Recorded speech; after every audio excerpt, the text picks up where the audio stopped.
Hi guys, Jeff Hetherington, the profitability coach here. Bit casual this morning. I'm about to go and do my daily 30 or 40 minutes workout, which is sort of the topic of today's little brief video. I've said before in previous writings and videos in various different areas that one of the hardest things to deal with life in general is to feel in control of what's going on. It's been made even harder through the whole COVID-19 isolation, lockdown, loss of clients, all that sort of stuff that's gone on as well.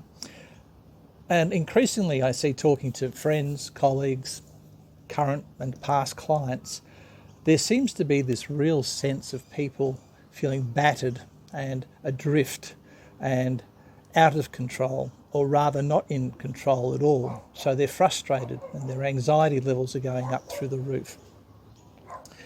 And there's no way that we can literally influence what a virus is going to do or what the authorities are going to do, whether you agree with what they're doing or not. I think we can agree they're trying to do everything to save us as a society. But the thing is, at an individual level, we don't feel like we're in control. And I've said this before and I'll say it again.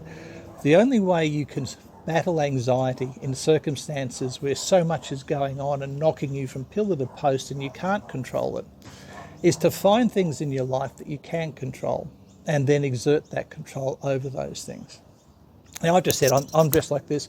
I spend 30 to 40 minutes a day working out, and how I work out, it needn't be the same for you as for me, but it might be kettlebells, it might be weights, it might be Tai Chi, it might be some yoga, it might be a Krav Maga, it might be a whole lot of things. But the bottom line is, every day for a minimum of 30 minutes, I do something that gets me moving, that gets my blood pumping, gets my heart rate elevated. So that's one thing I can control. I can control how fit I am or how dedicated I am to staying as functionally fit as I possibly can the older I get. So that's one area of control. I can control what I put in my mouth. I love things like fresh cream apple turnovers. I've got a real sweet tooth. I love chocolate, and I still eat those things, but not as often. Instead, I choose to eat clean. So I might have one apple turnover a week, and I count that as a cheat meal. So I have a single cheat meal a week, but the rest of the week I have no alcohol.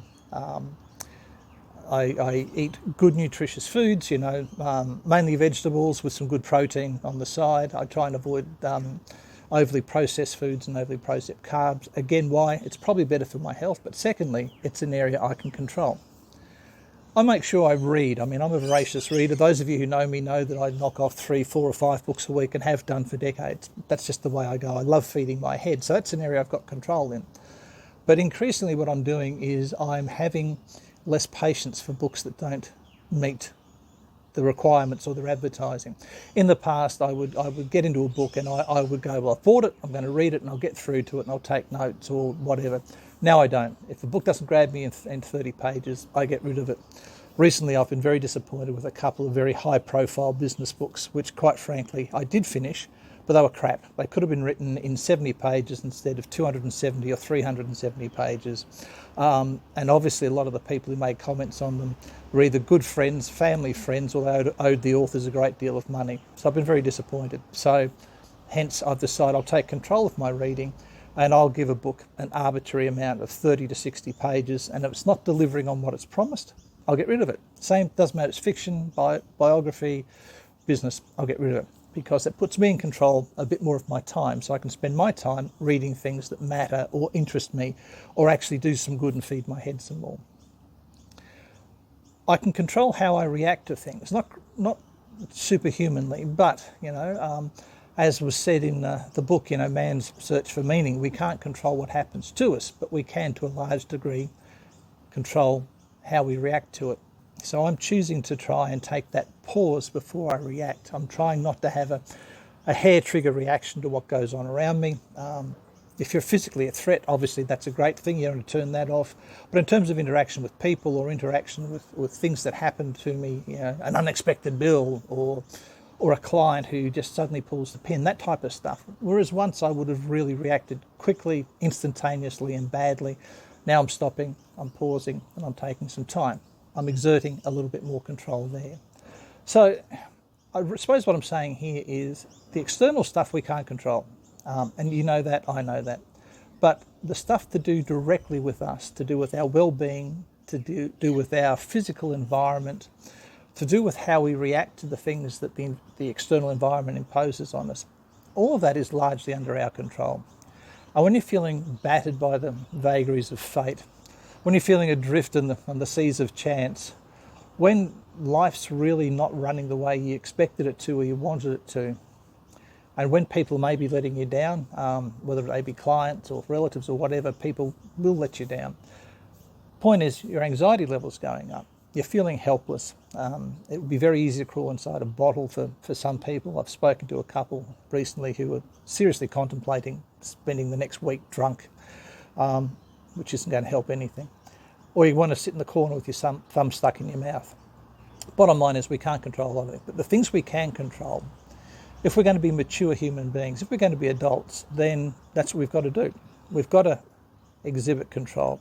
Now, if you're a parent, exhibiting that control, taking control of what you can, presents a good lesson for your kids.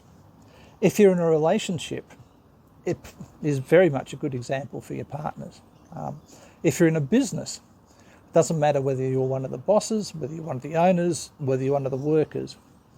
If you start exerting control over the things you can control, your anxiety will drop, your confidence will go up. And again, you'll be seeing a good example for other people.